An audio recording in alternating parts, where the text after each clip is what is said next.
Hello, everyone, and welcome back to the second episode of That's a Wrap. My name is Austin Jameson, and with me I have. Anthony Gentry, hello. Great to be back.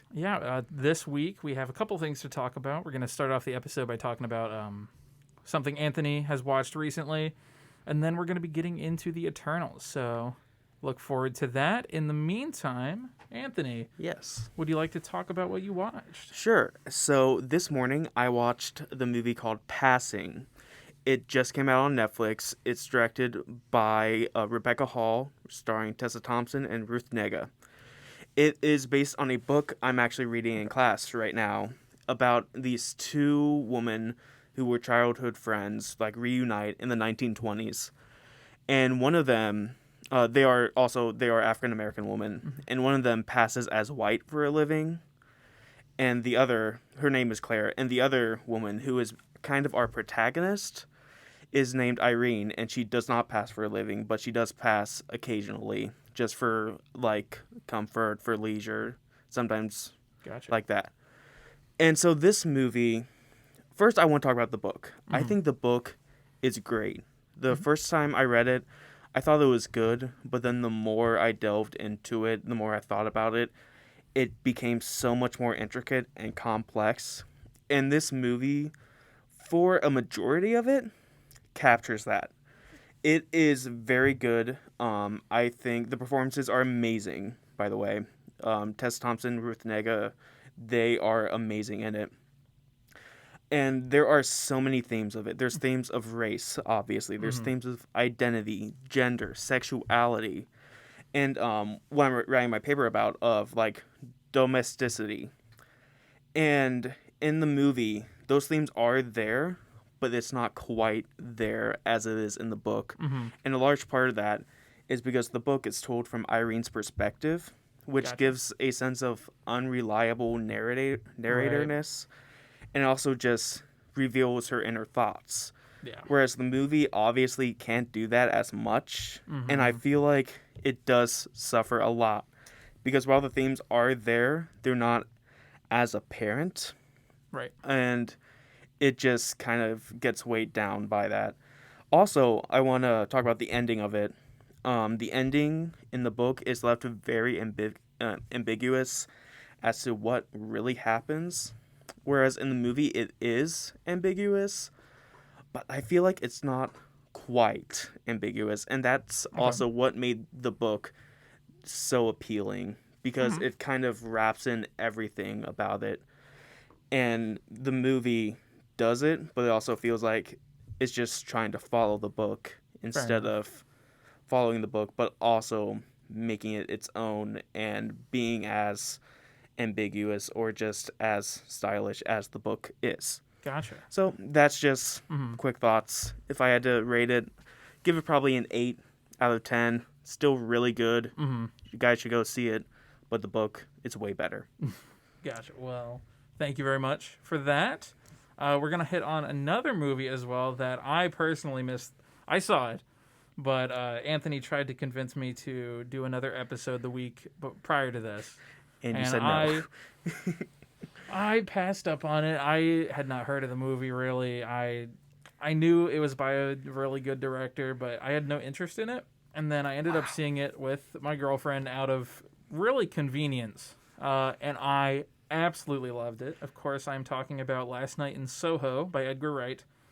And across the board, it was a spectacle. This movie's wild. Yes. It is. I genuinely don't have, and I didn't prepare a good way of talking about what this movie, how it makes me feel, because it's just insane in the best way possible. It's like, it is a horror and kind of suspense thriller. But it doesn't start out that way. Absolutely It starts not. out as kind of this coming of age movie. Yeah. About this woman moving to London to follow her passion in the arts of specifically fashion. And then, like, when she moves into this apartment building, she starts seeing visions. Mm-hmm. And these visions start out as, like, wonderful, amazing. And then Right. it slowly creeps into the horror. Yeah.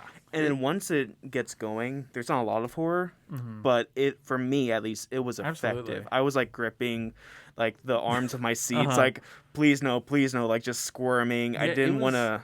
It was disturbing. It was so It was disturbing. a psychological thriller, Yes. if anything. And the way I describe it is the most non-horror horror film I've ever I can seen. see that, yeah.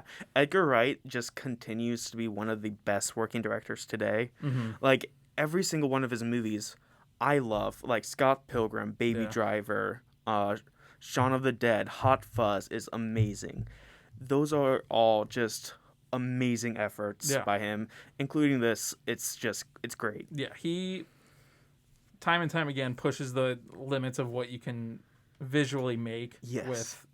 with editing skills and a camera, Yeah. and it is amazing. The amount of work and thought that went into every scene in this movie shows. And as far as movies go, pardon me, it is quite a beauty to look at. It is Oh, for sure, yeah. a spectacle, as I said. And Thomasin McKenzie plays the main role of Ellie in it. Mm-hmm. And Anya Taylor-Joy she plays Sandy, who is kind of the woman in Ellie's visions that she sees. Yeah. And they both give terrific performances. Absolutely. It was great. I look forward to seeing Anya Taylor-Joy as Peach, famously. Forgot about that. Working alongside Jack Black. Jack Black and as Bowser. Chris Pratt, who is super cool. Yeah, Seth Rogen as Donkey Kong. We're going to need a lot of outside forces to stop us from talking about the Mario movie for 50 minutes.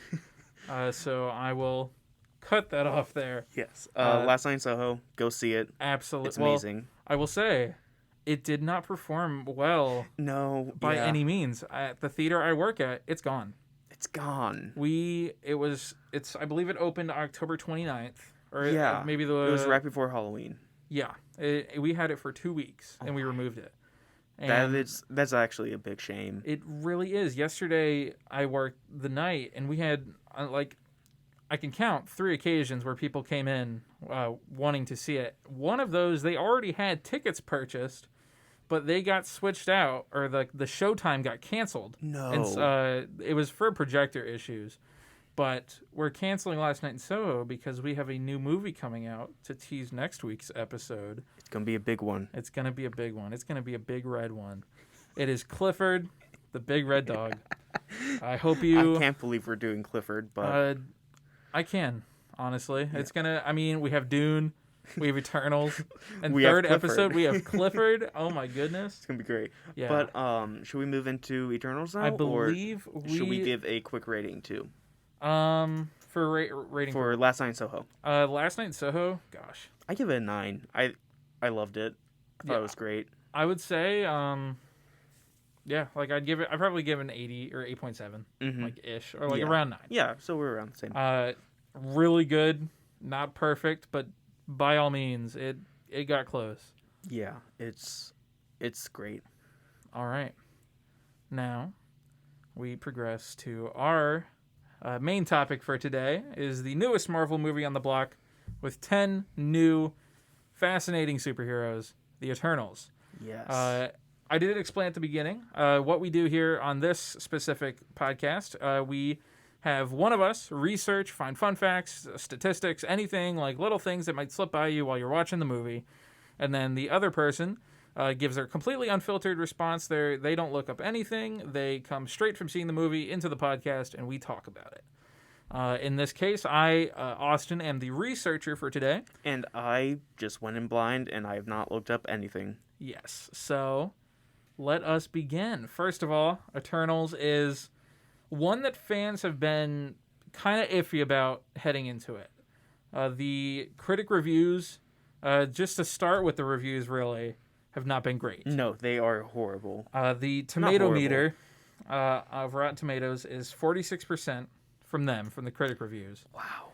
And then IMDb only has their rating, but it is a 6.9. Mm-hmm. And I believe as of right now, it is one of the lowest, if not the lowest, rating of a Marvel movie to this point. Yeah, I believe as far as like Rotten Tomatoes goes, it is the lowest. Yes. Because all the others are fresh, even like Thor: The Dark World. Even Black Widow. Yeah.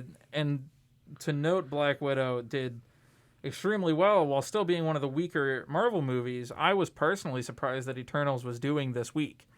I feel like I, along with a lot of the general like MCU fan base, didn't anticipate much from Eternals because they're biting off a lot more than I feel like they can show. Yeah, this is a very big and bold effort by the MCU, and that's saying a lot with this being what their 26th movie, I believe. I think so. Yeah, What was Endgame, like the 22nd? Yeah.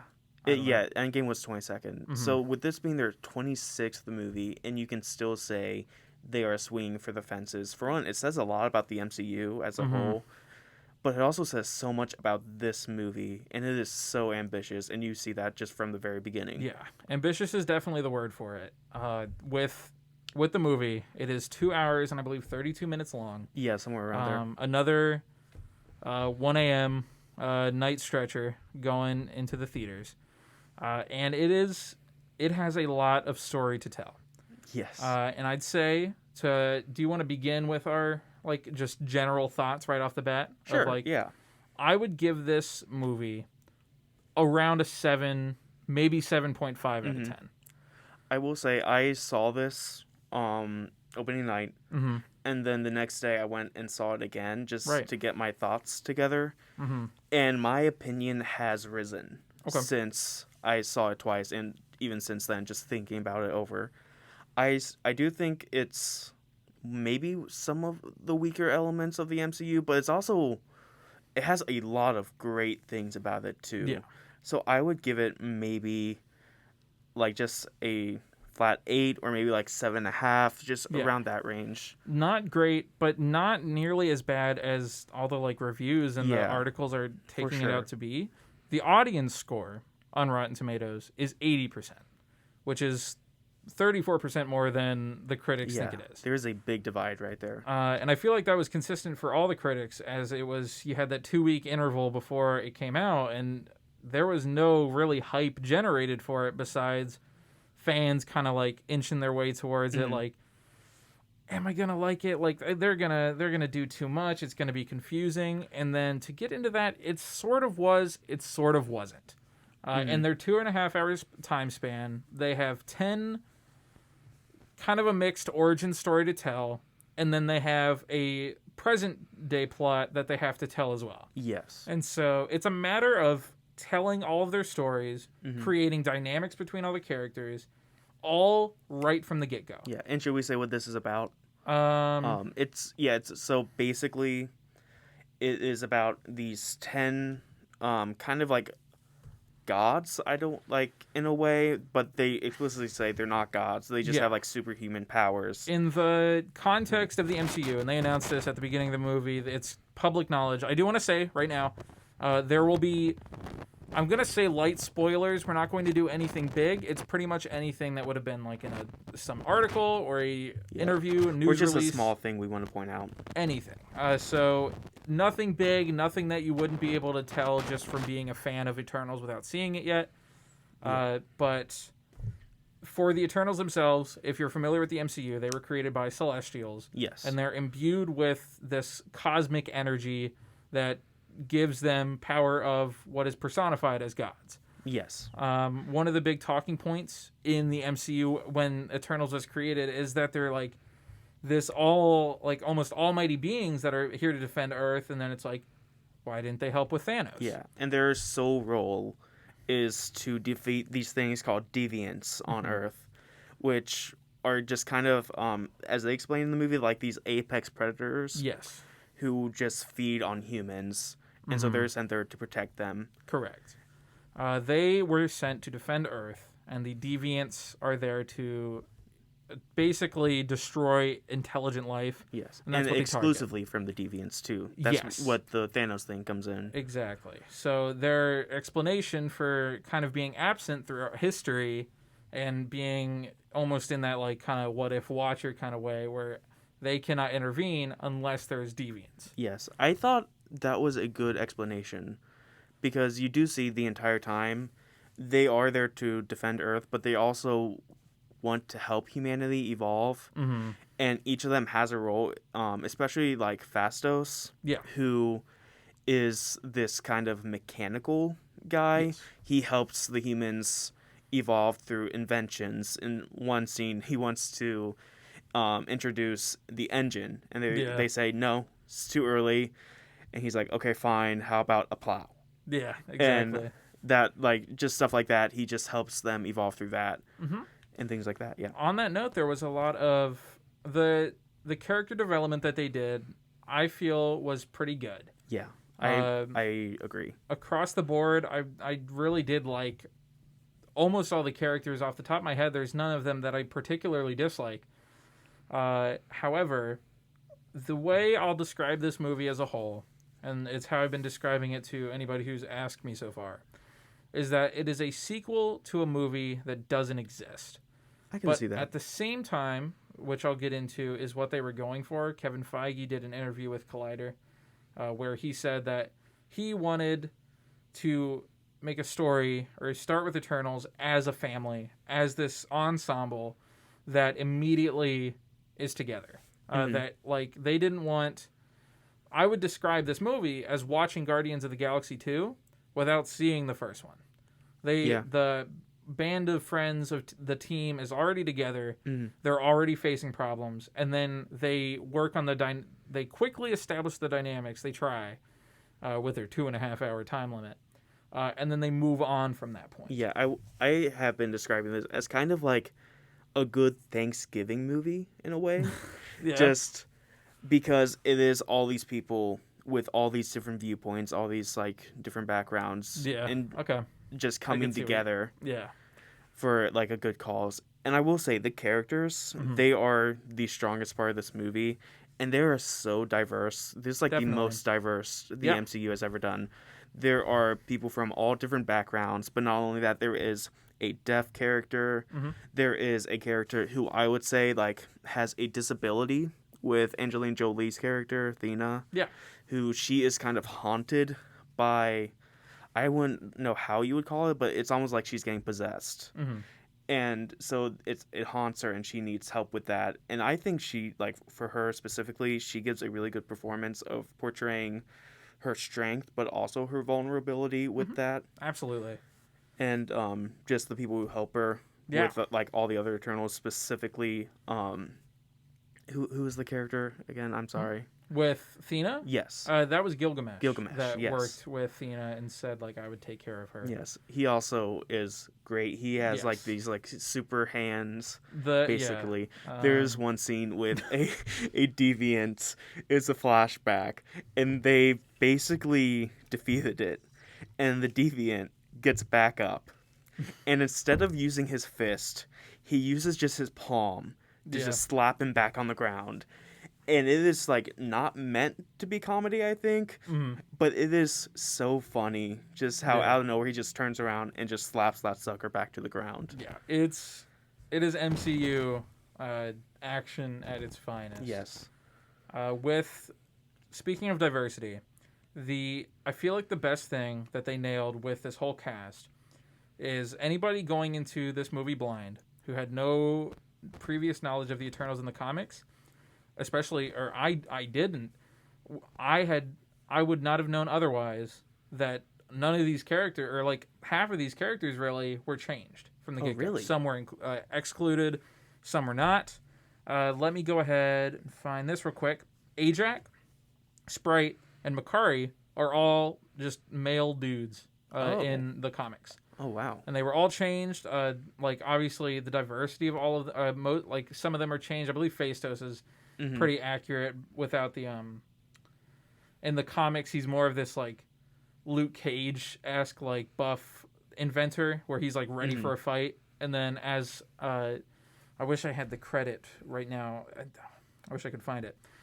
Some YouTube review said that the Phastos in the movie is more willing to sit down and read a book and grab a Yeah. grab a coffee and read, and it's a lot more characterization in different ways. Yeah. But I still feel like they all complemented each other in a Oh, very for sure. very great way. Yeah, there's a lot of times where I thought, how would this person even be effective in combat? Mm-hmm. Specifically, like Cersei Yeah. or Sprite, who has Cersei has the power of changing objects, matter into something else, Correct. and Sprite has the ability of kind of like invisibility, projections, things Mm-hmm. like that, and they really showcase their abilities in combat Yeah. to a really good degree, to Mm-hmm. where it shows that everyone is effective at least one thing. Yeah. And on that note, it's with the powers, they had to nerf the Eternals very much. Oh for yeah, the I can movie. imagine that. They're portrayed as being godlike in the movies, but in the comics alone, they are like created by celestials, and they are beasts. Hmm. A lot of the powers in the comics overlap. A lot of them can fly. A lot of them have like this super strength and things like that. But in the movie, you kind of dial it down to you have these 10 powers, and they all are unique in their own way, and then they like kind of form together and Yeah. use them in different, very interesting ways. I really, really like the powers. I do too. Yeah, Um, I really like the character of Sprite, Mhm. but especially when they do flashbacks, Yeah. because as you can tell when we say names like Gilgamesh or Fastos Hmm. or Angelina Jolie's character Athena, they are very close to like legends and gods Mhm. of different mythologies. Right. And that's for a reason, because Sprite would just mess with these ancient Exactly. civilizations, saying, "Oh yeah, you see Athena over there? She's the goddess of war. Yeah, let's say she's the goddess of war." Exactly. And then they believe them 100%. And Mhm. I thought that was like really funny for one. Yeah. But also it's good like character building Definitely. to just say these are the people that you have always heard of. Yeah.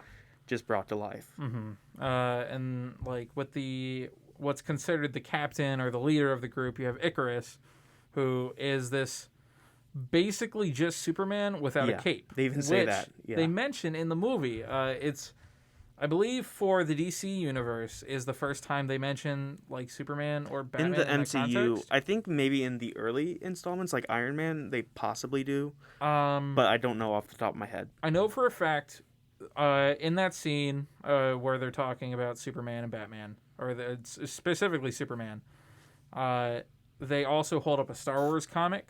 Hmm. But Star Wars has been shown in Captain America: Civil War. Whenever it's like have you ever seen that Yeah. old movie? And he's swinging around Ant-Man. And then in Captain America: Winter Soldier, Yes. when he's marking it off his list. So to canonize Superman is honestly a fair enough choice. I really Yeah. like when it gets meta with movies. Yeah, I like that too. I liked.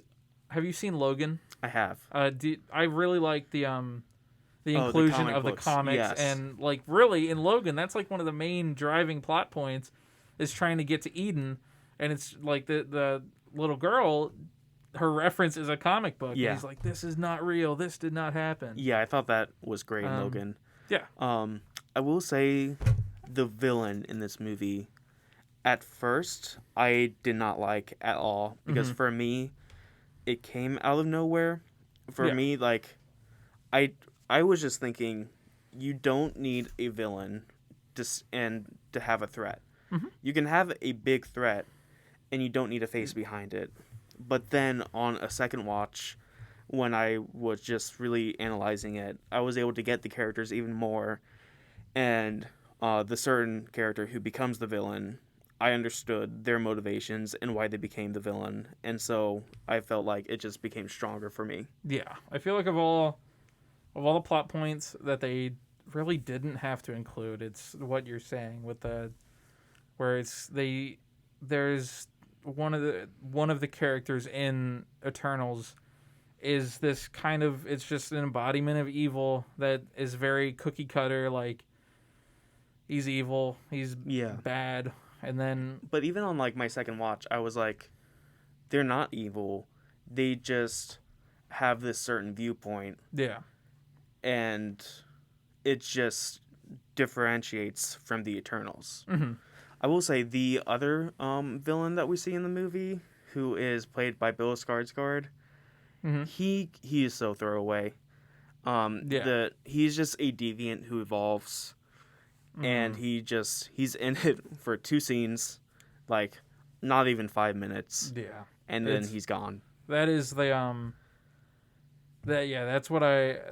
It's like such a speed bump that you don't Yeah, it's need. really disappointing. And if anything, that does take away points, just from generally from the movie, especially when it's like we said at the beginning, this big team that you need to establish and move on with, and you're throwing in other plot lines that aren't really necessary. Yeah, But moving on from that point, let's see.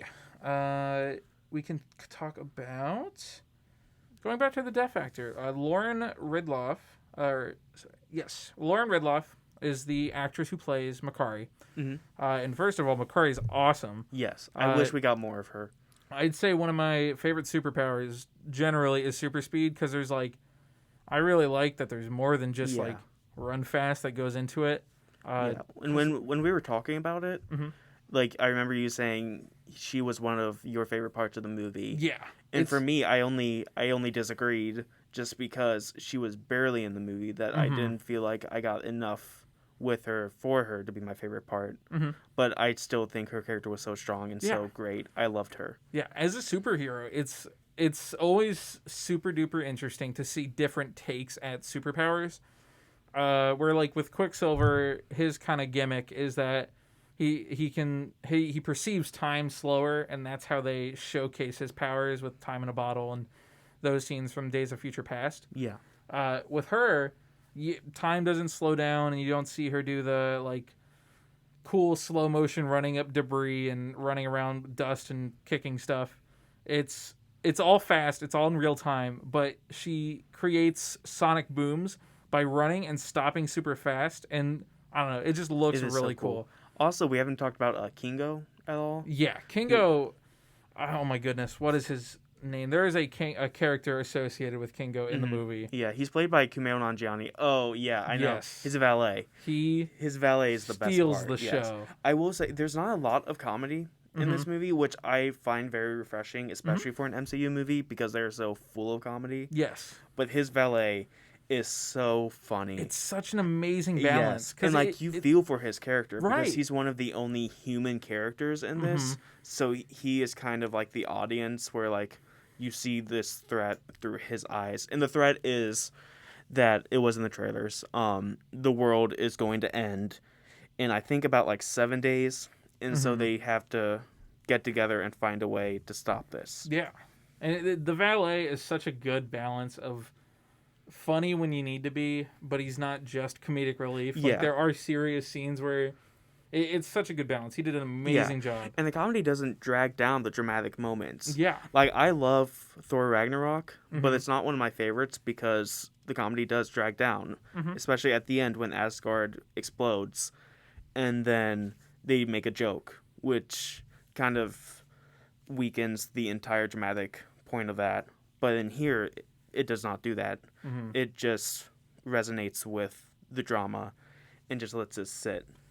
I'm not going to get into it, but I feel like the point of Thor Ragnarok was that there wouldn't be like this super deep emotion with Asgard blowing up, because it's like, for those who have seen Thor Ragnarok, it's like Asgard is a place, or is a sorry, yes, thank you. Asgard is a. Is that looking better? That's looking Yes. better. Hopefully that wasn't too quiet. Asgard is the people that make it, not the place itself. So I feel like when they're floating off into space at the end, it's like, That's true. there shouldn't be a super emotional attachment to Asgard anymore, because Asgard isn't there. I can see that. But aside from that, Yeah. Anyways, Yeah. back to Lauren Ridloff.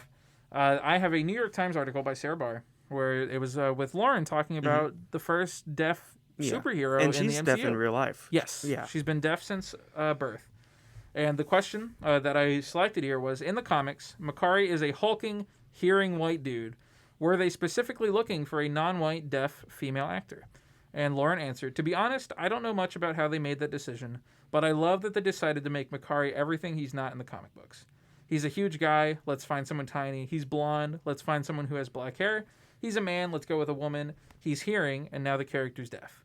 And that's really what they did with all the characters without you even realizing it. Yeah. Like anybody, like I said, who doesn't know the Eternals is still captivated by this set of characters while still being diverse and like more modern with their representation. Yeah, exactly. And I love Phastos's character development, especially in the modern day. He is very reluctant to go on this mission because he now has a husband and a child. Exactly. And that with that just diversity of having a very explicit gay character, like First gay kiss. On yeah, screen. that too, for not even like a Marvel movie. I feel like for a Disney movie too, because like they talk about so much. It's our first gay character. It's our first gay character, but it's just a quick glimpse, like in Beauty and the Beast. Right. All you see is LeFou like dance with someone for like a split second. But in this, it's like part of his character, and you cannot like cut that out. Exactly. I feel like they built it well into like they didn't make it part of his personality in a disrespectful way. Yeah. They make it part of his life as a character. And then like what was I going to say? Well, yeah, so and it just also just gives him a reason for why he doesn't want to be involved in this, because he does have this family that he doesn't want to leave. Especially if the world is ending and if they fail, he doesn't want to leave them behind. Absolutely. And it just gives a lot of character development, and I just loved his character so much. Yes. They did just the cast and the characters, they did a very good job of writing. Yeah. I think also, just going back to it, I just thought of this. He says that it gave him like another purpose in life because through his inventions, it kind of lost his faith in humanity because he would invent things like guns, and as you see later, he invents bombs, and then he sees the aftermath of everything, and there's a scene with that, and him just crying and just saying, "What have I done?" And it's so powerful. Yeah. And then you see him later on, he's saying like, "I found my like faith back," which I think goes into what you say as this feels like it is a sequel, because that could be his like character in the first one where he is just lost, and in the second one sometime later he finds his husband and has a kid, and then he gets his faith restored. It's all very well put together, and then just across the board, phenomenal writing. Like everyone, I feel like their motivations are all well detailed. Druig, who he also does not want to see humanity fight, but he does that in a more direct approach, where as opposed to Phastos, by just laying by the wayside, Druig like immediately he has the power of controlling people's minds, so he takes over this like small village. So they will not fight anymore. And I found that to be very just like true to his character, even though we don't know a lot about his character. And then later on, he even said he was wrong to do that, because by taking away their flaws, they're not really human then. Exactly. On the matter of character motivation, it's really just like eye-opening, like for all of these different characters. They're godlike, but they still have this ground in humanity where they have personalities. They're not robotic in the sense that they have like, here is my mission directive, here's what we're doing. They follow the rules. They can't interact, or they can't make major changes to human civilization, but they defend humanity by protecting the deviants. However, that doesn't stop them from still having interpersonal relationships. Exactly. They build into the the community of the world and how the different diversities affect one another, and it all comes together really, really well. I would say also Sprite, who in this movie she is played by a I wouldn't say like preteen Mm-hmm. girl, and all she wants is to just be a real person. It kind of reminds me a lot of Pinocchio, Yeah. where all she wants to be is a real person so she can grow. Yeah. And I just found that heartbreaking because like that is all she wants, and even like the Eternals will just make like fun of her and make jokes like jabbing at her, and it's played for comedy, but it's also just heartbreaking to see and hear because that's all she wants and she can't have it. Exactly. It's they tackle a lot of different issues, Yes. and while they the issues that they tackle, I feel like they do pretty adequately. But it really comes down to these 10 heroes. There's so much that they have to do, uh, which just comes back to my main gripe of like it was hard to follow in terms of how they built the story block by block, Mm-hmm. because it is public knowledge, so not a spoiler, but there's two concurrent timelines that they follow. Yes. They flash between the Eternals thousands of years ago, as they were like in these primitive eras where they would defend. Yeah, the deviants are still around. Yeah, and they basically show the process of the Eternals developing, becoming closer, growing closer to Earth and its humans, and like stopping deviants. And then there's the present timeline, which takes place in like what the like 2025, 26. Yeah, like 2023, I believe. The MCU present, and it's so much to follow. Yeah, that and I at feel- this point they're all split up. Ajax has said your mission is complete. Just go off, do your own thing Yeah. until we can go back to our home planet. Mhm. And sorry, as you were saying. Yeah, it's just they. I feel like that was my biggest problem with it. It was a lot to stomach it all at once. And I feel again many predictions came true of just so much going on, where it was a clustered movie. It is, yes. There is a lot in this movie. They do a lot, they achieve a lot, they don't achieve a lot too. There is just so much to delve into. Like what we said with Makari's character and Fastos' character, I feel like those are big achievements Yeah. with having a deaf character and a gay character, and Angelina Jolie's Thena, her character too. I feel like that's a big achievement.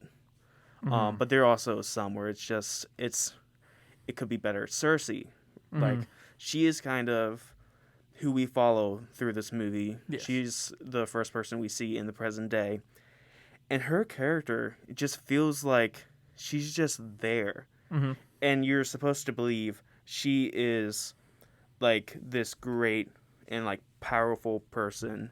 Mhm. But I don't really get that a lot because she's just, I don't know, like the performance is great. I don't want to say anything wrong about the actress. She does a great job. Yeah, she was But already in the MCU. Yeah, she was. She was in Captain Marvel. Correct. But the writing for her was just not that good. Yeah, I feel like they had to compare it to like a video game. You had so many like skill points, and you had this many attributes that you could put the points into, and they focused too much on like certain characters, and the characters they focused on they did a good job of, but then you run out of time to build up the other characters to the same level, and I feel like Yeah. Cersei, they put like a lot of the screen time is her. She's the like main Eternal that you said we meet and we follow for the present day story, and so you get more of screen time of her, but at the same time I feel you get less development with her dynamic with the rest of the cast. Yeah, definitely. Because like they do all have these like interpersonal relationships. And for Cersei, she was in a relationship with Icarus, who is the Superman character. But in the present day, she has a relationship with Kit Harington's character, Yes. Dane, who is just a regular human. Yeah. And so, like, throughout the whole movie, there is, like, this kind of will they, won't they with Icarus, which I found odd. I didn't think you needed that. Yeah. I understand if Icarus is still in love with her, but, like, for me, I was just thinking, she's moved on. Why even have this will they, won't they?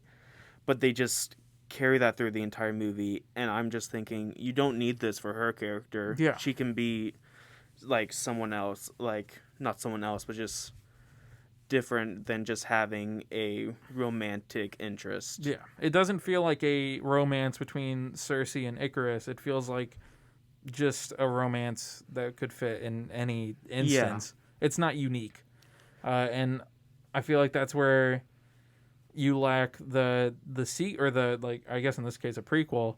Uh, you lose the ability to build and tell those stories to give them yeah. meaning. I Where felt like her biggest character traits was her like maybe relationship with Icarus, and mm-hmm, then she's always late, yeah, and then that was it. When she could have been so much of a stronger character, right. like like the others. Mm-hmm. On the relate like it, I just keep comparing it to Guardians of the Galaxy because it's this like out of world, super powerful, like not down, literally not down to earth cast Yeah, of heroes, and like say take Peter Quill and Gamora. Imagine watching the second movie and understanding that they have a relationship, but not seeing them meet and not seeing they progress through exactly. their Yeah, first steps, which I feel like you miss with Cersei and Icarus. yeah, and even like when they do the flashbacks, it's not like, oh, they have an interest for each other. This is growing. It's no, they are together now, and then Yeah, they are having sex. that was Which, weird. yeah, they do have a sex scene in here. It only lasts a few seconds, and then it just ends. With a Marvel movie, it felt like ages. That's for sure. Yeah, They could have. I don't know. I guess it's weird. Yeah, I didn't. I don't know how I felt yeah, but about that in my. yeah, but like you said with Guardians, how Yeah. they have that progression. They don't have that progression here. It's Hmm. just it just feels like the writers just wanted them to be together, so they're together. Exactly. It felt like they were writing it at like there's script notes of make sure Cersei and Icarus are shown, like make sure they know they have a relationship, and there is no explanation to the Yeah, relationship. it It's like felt show them like kissing, and then yeah, and like that's we it. talked about last week with Dune about a show don't tell. For this, they do a great job of just showing, but for the relationship, it feels much more like telling, even if it is more showy. Yeah. On the note of Kit Harington, I feel like he was really advertised as Yeah, like in terms of fitting 10, even 11 names on that poster.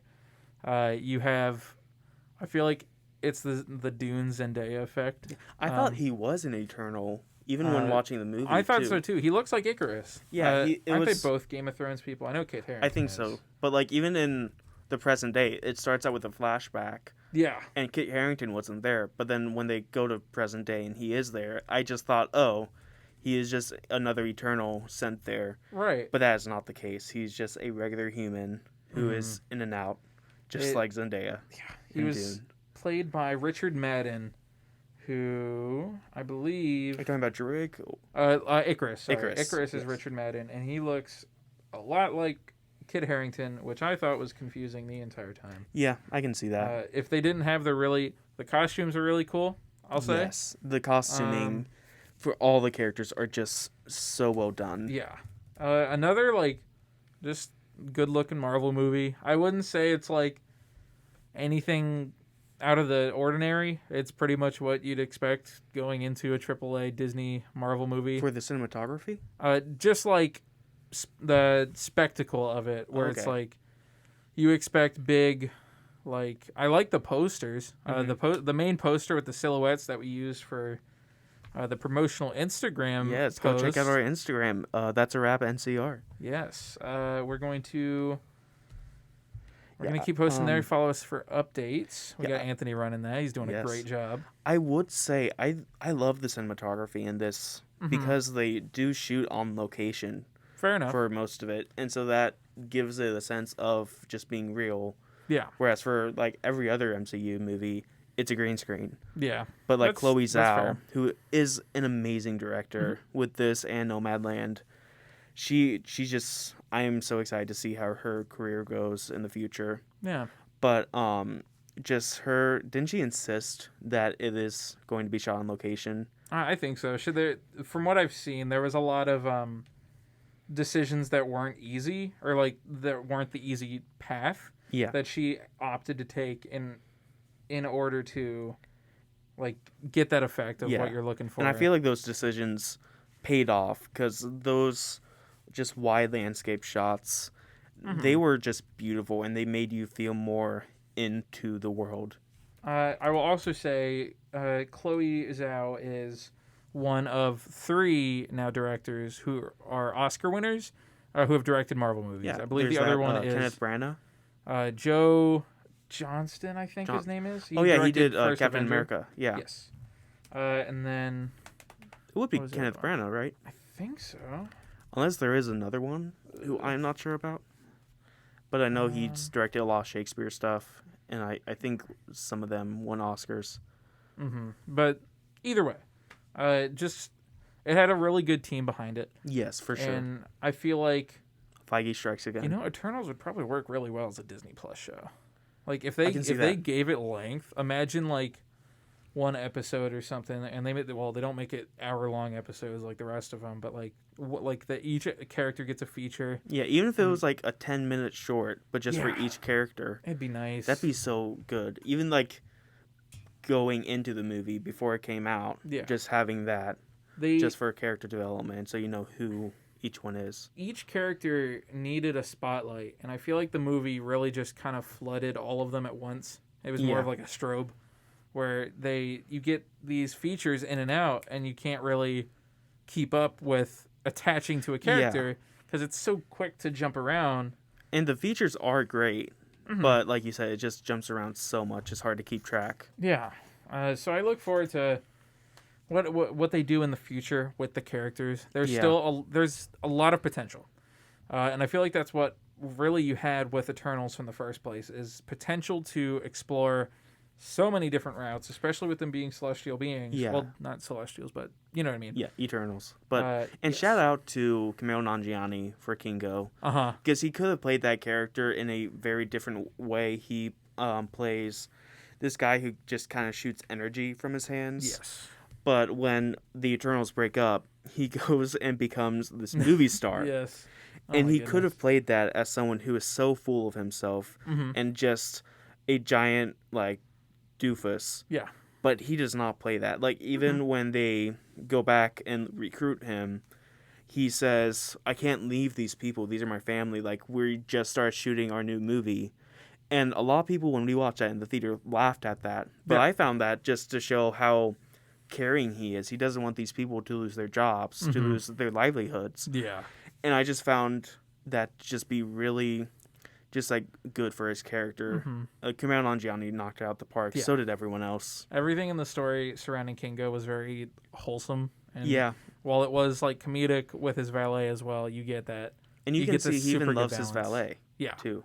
There's with all of the Eternals, and this is kind of the point of the film. You get this like with the world ending in 7 days. Obviously, they have to set up some sort of like they have a connection to Earth somehow Yeah. to humans that they want to protect. Yeah, and they love humans. Yeah, and so that was their job of setting that story up in the matter of their 2.5 hour gap, which Yeah. I feel like I didn't hate. I'll stick with my 7 to 7.5.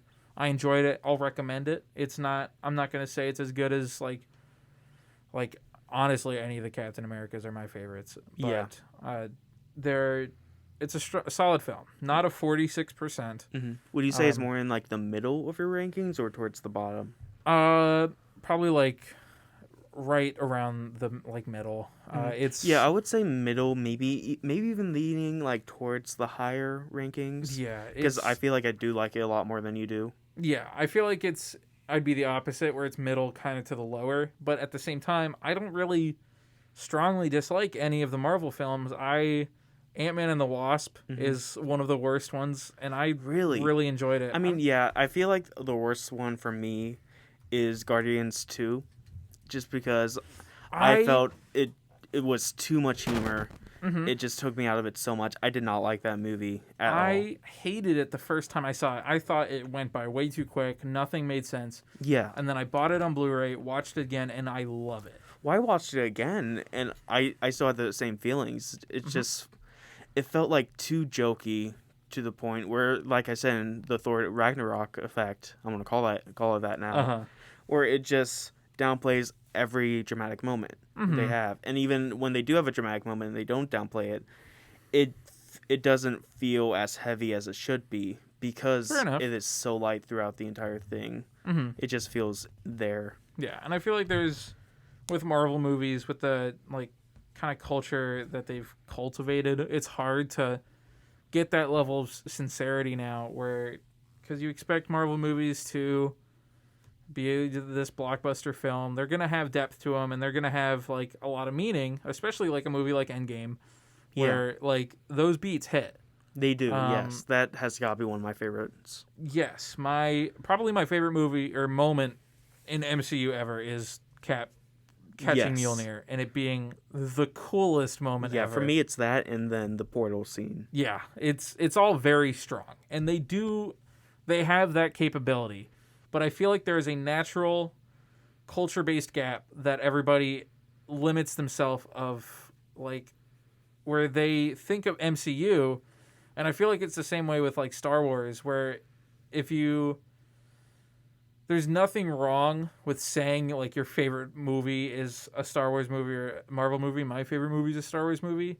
But like I don't know how to describe it. I think we need a longer podcast to get into that issue. Yeah, we have about 10 minutes left in our time slot. Yeah. So anyways, I have the reviews up real quick. The highest Rotten Tomatoes score for MCU's Black Panther. Yes, at a 96%. I can see that. Yeah, that's a great movie. We have Endgame, Iron Man after that, Thor Ragnarok, Shang-Chi is up there. I loved that movie. That's got to be one of my favorites. It was really, really, really enjoyable. Yeah, it was so good. Then we have Spider-Man Homecoming, Guardians of the Galaxy, The First Avengers, and then we'll skip a few to get near the bottom. Okay, Ant-Man and the Wasp is 87%. It has a higher rating than Infinity War. I was wrong. Infinity War has 85%. Then we have Guardians 2 at 85%. Should be lower. Ant-Man 3 is 83%. Or Ant-Man 3, I mean Ant-Man 1. The first Ant-Man is 83. It's like Quantumania. Yeah. Have you seen the logo for that? I have, yes. Oh my god. It's weird. It looks like Doctor Strange's spells. The First Avenger is 80%? Really? Yeah, a lot of people didn't really like that one, I but I loved know it's it. the least favorite of a lot of people's, but like you're comparing one great film to two even greater films. I don't know. I love them They're all all 10s. equally. 79% Captain Marvel, 79 Black Widow, 79 Iron Man 3, 77 the first I really liked Thor. Iron Man 3. Did you? I did. I thought I haven't seen it since it came out. Okay. But being a 10-year-old watching it, fair enough. I thought it was really great. Mm-hmm. A lot of people did not like how Iron Man was out of his suit the entire movie, but I liked that because it just gave character development. I mean, I'm all about character. I love that. Yeah. And I thought the action was cool. I really like the kid Harley. I think so, yeah. But yeah, this is not a review of Iron Man 3. Yeah, I liked Iron Man 3 when I watched it. I don't think I do. I've not seen it in a while, but like it is not aged well in my head and with what I've seen. Yeah. Just generally. After that, we have Thor 1, Age of Ultron at 76%. Yeah, Iron Man 2. Age of Ultron 2 was just... I feel like Age of Ultron is a necessary evil. Yeah, it is a necessary evil. It was boring. But it could have been so much better. They ruined Ultron. Shout out to What If for not ruining Ultron. Yeah, shout out. Except they kind of did. They didn't get James Spader. I really wish they got him. Ultron. But they still made Ultron like really capable and like, oh, this is the Age of Ultron. Did we turn on the on-air sign? We did, yes. Okay, cool. Anyways, we have Iron Man 2 at 72%. The Incredible Hulk at 67%. This one's a shocker. Thor: The Dark World at 66%. Wow. And right under that is Eternals at 47%. I don't think it should be that low. There is no way on this planet that Eternals is worse than Thor: The Dark World. Thor: The Dark World came out also when I was 10. Uh-huh. And I saw it in the theater. I really liked it. Yeah. And then my library had had like a screening of it. Yeah. And I went to it because they had free pizza too. Fair and enough. I was like 30 minutes in, and I called my mom and I said, "Pick me up. I'm bored." Literally, free pizza is the only thing that makes that movie worth watching. Yeah, it just does not age well. No, it really doesn't. I've not seen Black Widow. I've not even watched it. Wait, you criticized it earlier. No, I didn't. I said it. I just said I know it has a low review. I said it has a low review, and that it does kind of. Black Widow was good. I liked it. I have not watched it, but I don't like it. Taskmaster was. I feel okay. I'm not going to speak too much because I haven't seen it, but I feel like they didn't need a Black Widow movie whatsoever. From what I've heard, it's spoiler alert, I suppose. I've seen the end credit scene, like ushing at the theater, and as far as I know, I'm pretty sure that's the only thing I need to actually know in the MCU going forward. Yeah, I mean the sister too. She's gonna be Yelena. She's going to be in Hawkeye. Ooh, excuse me, and it's. Yeah, I know, but like it just didn't It's need on to Disney happen. Plus. It's free. Just go watch it. I have better things to do, like not watching it. It doesn't need to exist, I don't think. Fair enough. Big spoiler alert coming up. If you've not seen Avengers Endgame, you don't need a movie for a character that's dead. If you want to introduce her sister, go for it, but like do it in a more convenient way. Or like introduce her. Well, I was gonna say Falcon and the Winter Soldier, but they had a lot of things going on. Yeah. Anyways. But anyway, the Eternals. Eternals. Yes. We can have a whole MCU discussion. What's next? Oh my God, Spider-Man's gonna be great. That is gonna be so good. Don't stay off Twitter. Yeah, I have to. Images for all leaked. that stuff. I saw it, but Hmm? big images leaked for Spider-Man. I've seen a million of them at this point. They're all I don't believe them until Well, they're... these are kind of confirmed to be real. Okay. Well, heck, I don't know. I'm not. But yeah, we're not going to talk about the leaks because I've seen my piece. no spoilers. Well, have you It's seen? gonna be good. There is one of Andrew Garfield like in a blue screen in the background. He has like the bar that he's holding onto. That's deep faked. Like It's not. That is deep faked. Where he's like holding onto the bar and he's like he has the Spider-Man mask off. That is completely fake. The person who made it released a video showing how. He made it. No! I saw another video of like these actual visual effects artists, and they said that guy faked it. He even said he faked it. Mm-hmm. Like he faked the video saying he made it. He didn't actually make it, and he admitted that he didn't make it. I don't. There's too many layers to this. Yeah, I'm just gonna wait until the darn movie. We're not gonna know until the movie comes out. Eternals. We don't have much time left, so let's go ahead wrap this up. Yeah, I would encourage seeing it. If you're an would MCU too. fan, you kind of have to. Yeah, it's. I think it's You good. don't have to see Black Widow. I mean, yeah, you don't. Okay, I you just have didn't, to I'm know fine. the character of I'm happy. Yelena. Anyways, Eternals. See it if you want. Go check it out. If you are a fan of MCU, it is going to be worth a watch. Do not listen to the 46%. IMAX would be good. Yeah, that would be good IMAX for this would movie. be really good for that. Yeah. Uh, Music. See, yeah, it's what- gone. Music. That's gonna be. That's gonna be interesting. Yeah, we're gonna have to figure out where we ended that. Yeah. Sorry about that Yeah. to anyone who's listening. If you missed what we heard, thank you to Yes. anyone who's listening. We Mhm. very much appreciate it. We're gonna try to make sure that doesn't happen again. Yes. We made sure that we turned the metronome off. Yes. For this week, so Uh, you will not hear random tapping. Yeah. All right. It's a process.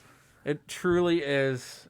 Thank you all for listening. Tune in next week for The big red dog. Clifford. And I hope you all have a very good day. All right. See you next week. That's a wrap.